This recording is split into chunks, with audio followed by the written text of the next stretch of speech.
Welcome into another episode of the Stat Line with your guy, Jeff the Stat Guy, presented by Fanatic Sports Network, where we bring you SEC content all week long. Look, it's bye week. You already know, time to have that State of the Union, dig down into what's actually going on this season. Before we do, the stat of the week is Dylan Stewart making Gamecock history last Saturday night, becoming the first player to force multiple fumbles in multiple games in his Gamecock career. So shout out to Dylan Stewart. We'll dive into that and much, much more right after this intro. Spin it. And he's not had a pass. Look at this. Fourth down. He's not had a snap. Here comes that pressure. Lofts it up, looking for Kelly. Touchdown! Can you believe it?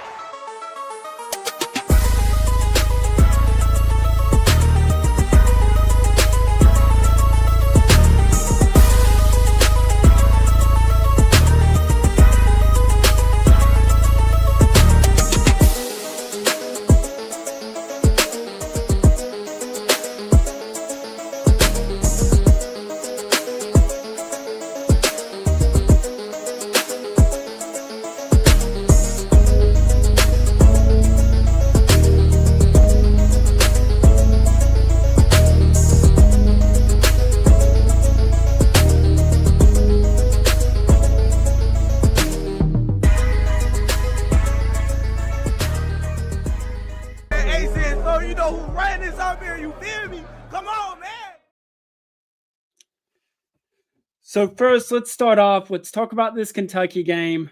We get the win, pulling out the 35-13 victory at home under the lights of Willie B. Started off rough. Kentucky made it look way too easy that first drive. Of course, as always, our scripted drive looked fine as well. Late in the first quarter, trailing 10-7, you get the scoop and score on the sack from Dylan Stewart, picked up by Gear, returned 40 yards to the house. And then one play later for Kentucky after the kickoff, you get the pick six, go up 21-10. And really after the pick six, it looked like Kentucky just quit on the game and just kind of gave it up at that point. We were able to hold on and just kind of run the ball and control the game from there on. Unfortunately, while the defense did some good things, the offense at times looked decent, looked a little better running the football, still not the offensive consistency that we were expecting, I believe, coming into this season. I know at least my thoughts were we were carried by the defense last year, and at points the offense was able to make the right play at the right time. Going into this year, I thought the offense was going to need to carry us and allow our defense to make a big play to maybe pull a game or two out. And unfortunately, that's just not been the offense that we've seen. But always good to get that first SEC win of the season. Good to continue beating Mark Stoops and Kentucky. That rivalry that's kind of come out of nowhere after the antics of SEC Media Days a couple years ago. So some bright spots heading into the bye week. Now you get this bye week, get a week to rest up, hopefully get a little bit healthier. We've been banged up all season long, it feels like. So maybe we'll get a little healthier this week.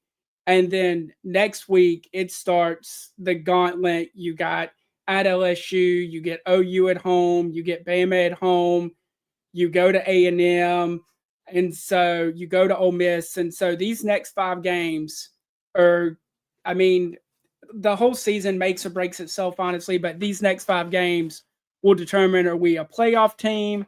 Do we have a shot at 8-4, 9-3 again? Do we win all 5 of them? And now potentially playoffs are back on the table. A lot to learn about this team and how they're going to battle over these next 5 weeks. As far as my expectations, I would love to see us compete and just look good in the games, look a little bit better offensively. But again, it's a long season, and we'll definitely have plenty of time to jump into all of that. My guy Shorty from Just My Damn Opinion jumping in. Stat, what's up, Big Pimp? Hey, Beamer ball, baby. Look, Beamer ball at its finest, getting the turnover when you need it, taking it to the house, We were joking about it Monday, but faking a punt up 18, that's Shane Beamer in its essence. We didn't get it, but it's one of those things where you show somebody something to then potentially use a wrinkle to that later in the year when you need to be able to convert that. And so definitely didn't mind that at all. Love to see Beamer ball. What are the chances that Sellers comes back? Are you ready to move on to the next chapter? I'm actually torn right now. I think that there's a really good chance that Sellers does come back, but then every time these draft upgrades come out, he's still projected to be the number 1 overall pick, and nobody is turning down that money, even in the day of NIL. And so I believe he'll get the first round grade, and I just don't think that he's coming back from that. Me and you have talked as well. I think the areas of his game that we could see him improve, we will never see that in college. I think who he is as a college quarterback is who he's always going to be. And so because of that, while he is a great player and he's dynamic and he definitely can make things happen for us offensively, I think it is time that you thank him for his service. You go to the NFL. Anytime you can have a high quarterback drafted, I think it helps your program in general. And so you look at that, you take the high draft pick, and then on to the next. We definitely are excited about our quarterback room. You have Aaron Nolan, you have Cutter Woods, true freshman, redshirting this year. And then you have, hopefully we land him on signing day, but you have committed a high 4-star in Landon Duckworth from Alabama coming to campus. So our quarterback room is definitely fine. And so I think you're ready to kind of take that next step forward. But that's one of the things I wanted to talk about tonight. It is the bye week. You know, we're sitting here. The Mizzou loss, I don't think hurts as bad. Mizzou's a daggum good football team. Vandy's a really good football team too. You lost at home and you kind of got humiliated and humbled a little bit, which I think is what causes that loss to sting as much as it does. But Beamer's going to have to make some changes this offseason. The offense is unimaginable. There's no fun to it. It seems like it's very vanilla. And so I could see offensive coordinator. I could definitely see offensive line. We got to make some changes to try to get this offense to be more productive. One of my big takeaways of why we have the 2 losses we do so far this year, on third down this year, we're giving up 45% of conversion rates to the other team, which is way too high, while only converting 35% for ourselves. And so when I think you look at those 2 numbers, when you can't get off the field on third down, it's never going to be good. And then when you can't keep the ball on third down and you're putting your defense that's already staying on the field far too long back on the field, it's just a recipe for failure, especially when you run up against upper echelon teams, which we're about to face 5 in a row of. You gonna answer my question? Outlaw, I didn't see your question. This is the first I'm seeing. Post your question again and I'll definitely answer it. Yeah, Outlaw, drop your question again and I'll definitely answer it. I don't know why, but it's not showing up for me. What part of the coaching staff would you like to see replaced or improved upon? Definitely offensive coordinator. I think we need to make a change at O-line as well. And then other than that, maybe there's some other thing. I personally am a fan of Clayton White. There are some spots of the fan bases that I think are maybe thinking Clayton White's time in Columbia maybe has come to an end. But these next 5 games are really going to decide that. I mean, you go 3-2, then you beat Clemson as well. You finish the season 8-4. Some guys can definitely save their jobs. But I just don't. These next 5 games, I mean, there's a legit path where we go 0-5 coming off of this bye week. And that would be absolutely ugly and talk about the season getting brutal. Now, I don't think the players are going to quit on Beamer. And if as long as they don't quit, I think there's a good chance we can win one, maybe even two, possibly even three of these games. But if the team folds on Beamer, you're definitely seeing us go 0-5 coming off this bye week, and then things are going to get nasty.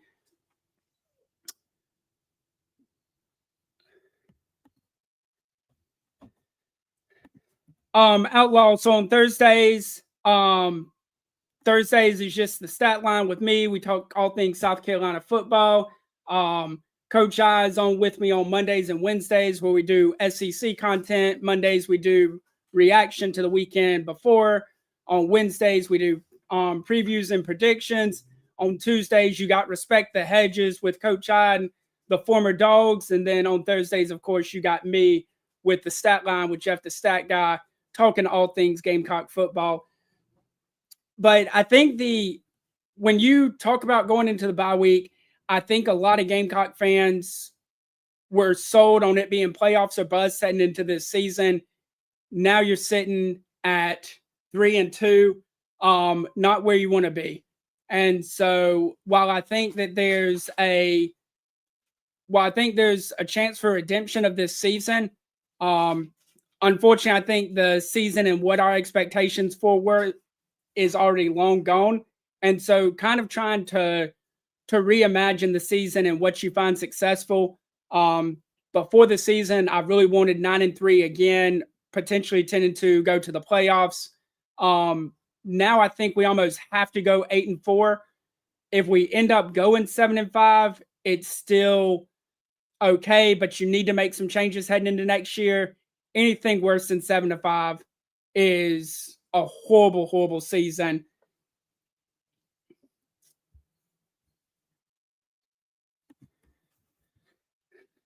The SEC needs to stop adding football powers and add more basketball schools because we have too many football powers. Man, unfortunately, football brings in the money, Outlaw. You already know the football brings in the money. Football runs the world, and whatever these conferences can do to put money in the school's pocket and its own pocket, they're going to do. And with that being football, that's definitely going to be the brand mover. Personally, I don't want to see any more expansion when it comes. I'm fine with 16, but I've said all along once the expansion started that I believe we'll see the Big Ten and SEC get to 20 to 24 teams, and then the two of them will have their own playoffs basically, and then everybody else will be best of the rest, and they'll have their own playoffs. I think that's the only way it plays out, and unfortunately, it leaves a lot of teams on the outside looking in because teams like Vanderbilt, Northwestern, Rutgers, Maryland, all of these teams are already taking up spots. And because they're already bought into the conference, they're obviously not going to get kicked out. No, the tough schedule only gets more playoff spots. I think you're right, Shorty. But to be honest, like you look at these schedules, and especially this year in the SEC, I can't just be like, oh, poor South Carolina. Everybody has a 4 or 5 game stretch. And so ours is right in the middle. Some teams have already started theirs. I know Oklahoma's about to start theirs, but everybody's got a stretch of 4 or 5 games that's going to make or break their season. I know Georgia just kind of kicked theirs off with Alabama. I know y'all got Kentucky this week, but then I think y'all got a couple heavy hitters after that. And so it's like you know if you can get through that stretch and make it into the playoffs, you're going to be playoff tested and playoff ready, because even if the other teams didn't make the playoffs, you've played playoff caliber teams, or at least teams that are pushing you to be at your best and not just beating somebody by 30 or 40. I know, man, back in the day when South Carolina was down in the late 90s, early 2000s, I'm sure people used to love licking their chops waiting to come to Columbia or for us to go out there because it was an easy dub. And so the less of those you have and the gauntlet of the schedule, sign me up. I just want good college football week in and week out. Is Lenoris still out? Outlaw? No, Lenoris actually hasn't missed any action at all, minus the second half against Vandy. He played the whole game against Missouri. He did not run as much against Missouri. He was a lot more stationary, and that obviously did not bode well because that's not his strength. But since the Missouri game, we've seen him back to typical with Norris. He's running a lot more, trying to get back comfortable to who he is. Yeah, battle tested for sure. Appreciate you getting in, Garrett, tonight. But yeah, definitely battle tested. Whoever comes out of the SEC this year, there's no doubt in my mind that they are going to be battle tested at that. Hey, what's going on? Hey, happy birthday, Coach I. Coach I jumping in. Hoping you having a good night. The 2 losses, how do you think the fan base feels about the rest of the season? Like I think the fan base is kind of split. Some of the fan base has already pushed all their chips in. They're just kind of like whatever. To me, I think you have to fight and try to finish the season 8-4. That means you have to beat Clemson and you have to go 3-2 in this 5-game stretch you have coming up against LSU, Oklahoma, Alabama, Texas A&M, and Ole Miss. Can we get 3 wins in that stretch? I don't know. Now, I think if we go 3-2 in that stretch, I think the Clemson game looks very winnable coming off of that. So I think 8-4 is still on the table, but I think at this point, that's about the best you could hope for is 8-4. I will accept 7-5. If we go 1-4 or 0-5 in this stretch coming up, then I believe the season was completely wasted and you need to have major changes made and not just an OC, but maybe couple OCs, couple position coaches. I think you're going to have a major shakeup if we go 6-6 or worse. Outlaw, you probably should do a podcast with us. We'll have to do that, man. Hey, we're active on YouTube, on Twitter. Shoot us a DM on Twitter. We'll see what we can shake out sometime. Outlaw. I think 8-4 would be another good season for Beamer. Yeah, I'm with you, Shotty. Like I said, the hard thing is being sold 11-1, 10-2 before the year that this is a playoff team, playoffs are bust, and now here you are at the first bye week, and we've now had to move the goalposts to 8-4 is a good season. And like I said, I'll take 8-4. A lot of people before the season said if we could go 8-4 or 9-3 again, that it's a great year. So look, we're not that far removed from 3-9s and what went like 2-8 in the year that we only played the 10 games against SEC schools in the COVID year. Like, we're not far removed from bad times. And I'm old enough to live through going to Columbia, being in Willie B when we lost 21 straight football games. So I should take any victory and be happy with it. But yeah, definitely 8-4. It hurts because of what the season could have been, but I think it means that you bowed your back and kind of salvaged your season a little bit.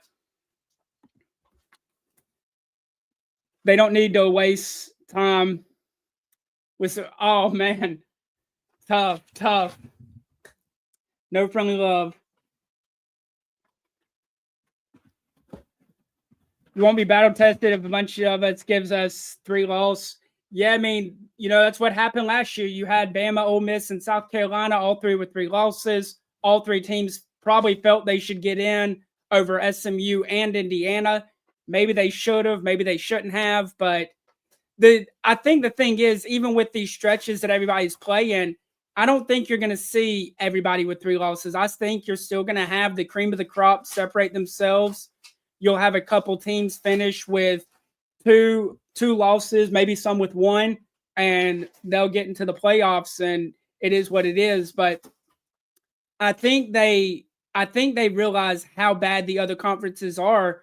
I mean, what the Big 12, all the Big 12 teams that you thought were title contenders heading into this year had bad unranked losses to kind of start the year in those first 2 weeks. Obviously, with Clemson looking as bad as they have, the ACC isn't as strong. And so I think because of that, you're probably getting the Big 12 and the ACC champion, and that's it. Nobody else will be in contention.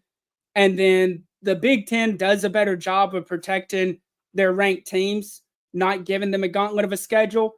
but I think it hurts them in the long run. I think you would rather be battle tested, and especially me as a fan, I would rather see the best football possible week in and week out instead of having weeks like this is an SEC heavy bye week. And because of that, the overall schedule this weekend isn't as good because the SEC normally dominates those top 25 matchups. How do Gamecock fans feel about their 3 permanent opponents over the next 4 seasons? Hey, I'm excited. We bring back the SEC East. We get Florida, Georgia, and Kentucky. Obviously, I'm excited to play Georgia every year, so me and you can go back and forth at it, fanatic.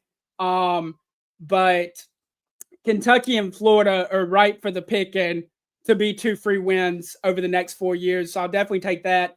I was very worried that we were going to see A&M and Missouri in our 3 permanents, and I did not want that because both of those teams have caused us trouble since coming into the SEC. I wanted to stay as far away as possible from those two. So the fact that we get the old SEC matchups, SEC East matchups, I'm definitely excited about that with getting Georgia, with getting Florida, and getting Kentucky. And then, like I said, a lot of times we've looked at people's schedules before in advance, 2 or 3 years in advance, and the schedule looks hard, but then things change, and now the schedule don't look as hard. It's all about who you play and when you play them.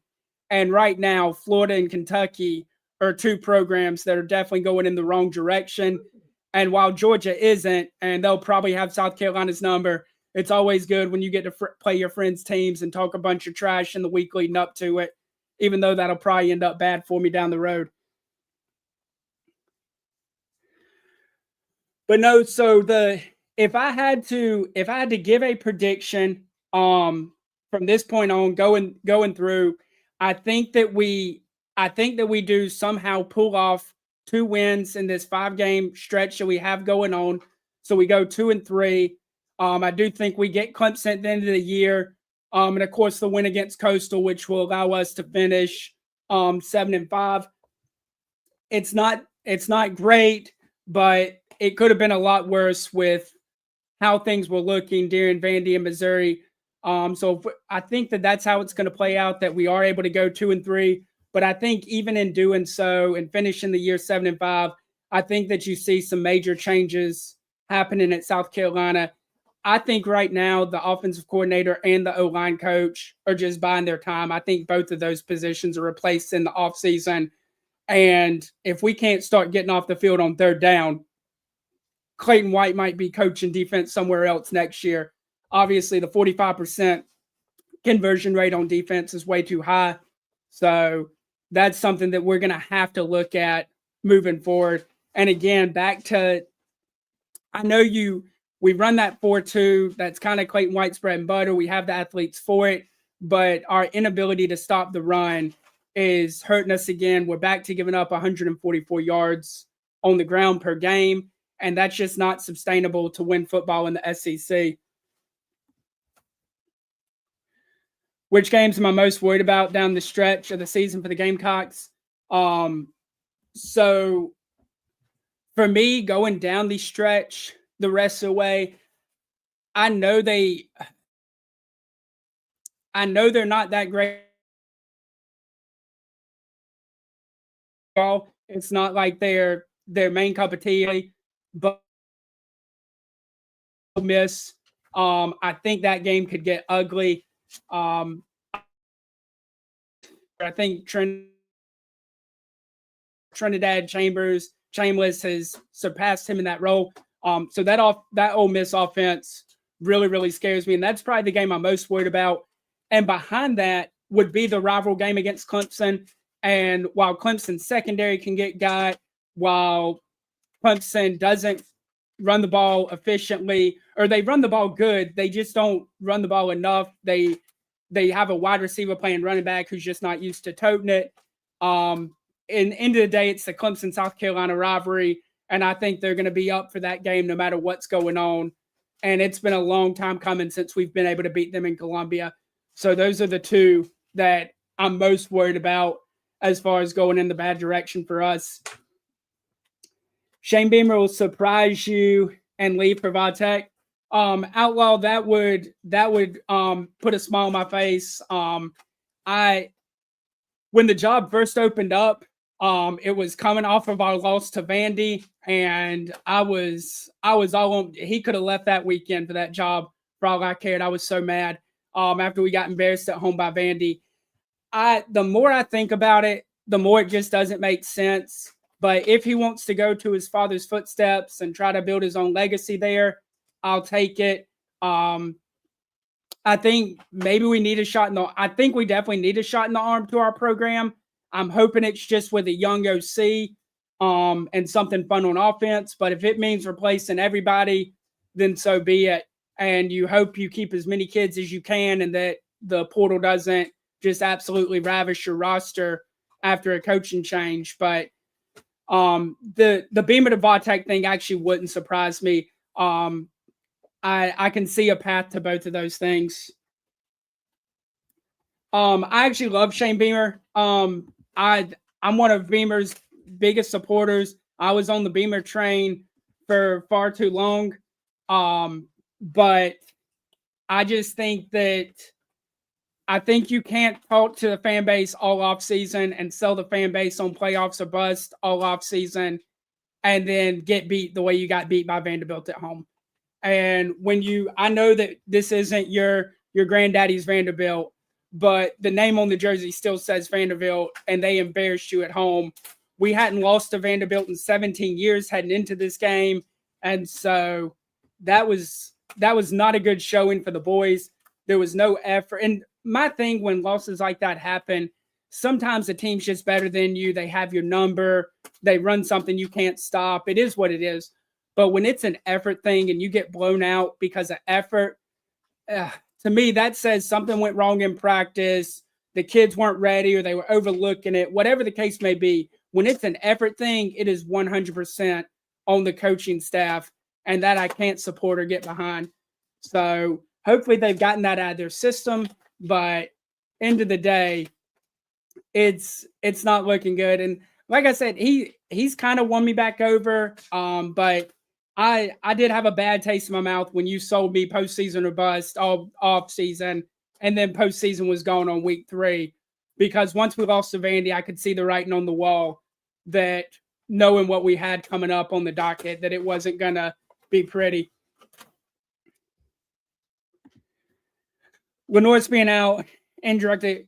But the problem is, Outlaw, is Lenore's only missed the second half of that game. That's the only action he's missed this year. And I've told anybody that will listen, we didn't lose the game when Lenore's got hurt. We didn't lose the game after Lenore's got hurt. We lost the game when Lenore's threw the interception at the 3-yard line with the tight end wide open in the back of the end zone, and he just made the wrong read. When we threw that interception at 7-7, I felt that that's when the game swung. That's when we lost the football game. And then they got up 14-7 on us. Then, of course, he goes down with the injury. And once Lenore's left with the injury, obviously at that point, you figure, yeah, we're definitely not coming back. But we were not beating Vanderbilt that night, whether Lenore's got hurt there on that last drive of the first half or not. Vanderbilt had really stymied our offense, and they were doing whatever they wanted to us, and we couldn't get them off the field on defense. And so because of that, I don't think the Lenore's injury mattered as much. And I mean, of course, you'll have fans say, oh, if Lenore's doesn't get hurt, we beat Vanderbilt. But watching that game, there's nothing that I saw in the first half that says if Lenore's doesn't get hurt, that we win that football game. I think now we might not get beat by 3 touchdowns, but we still get beat by Vanderbilt that night.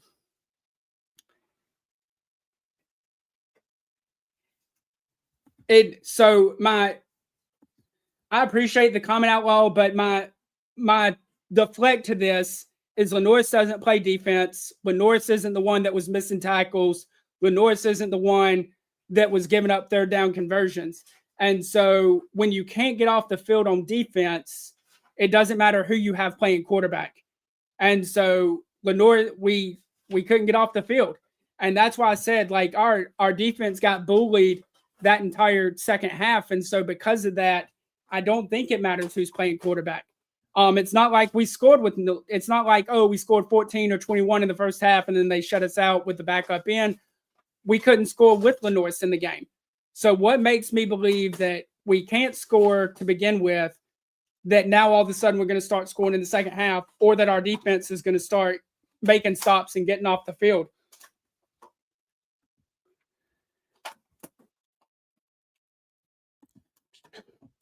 Appreciate you jumping in, Garrett. Appreciate you jumping in.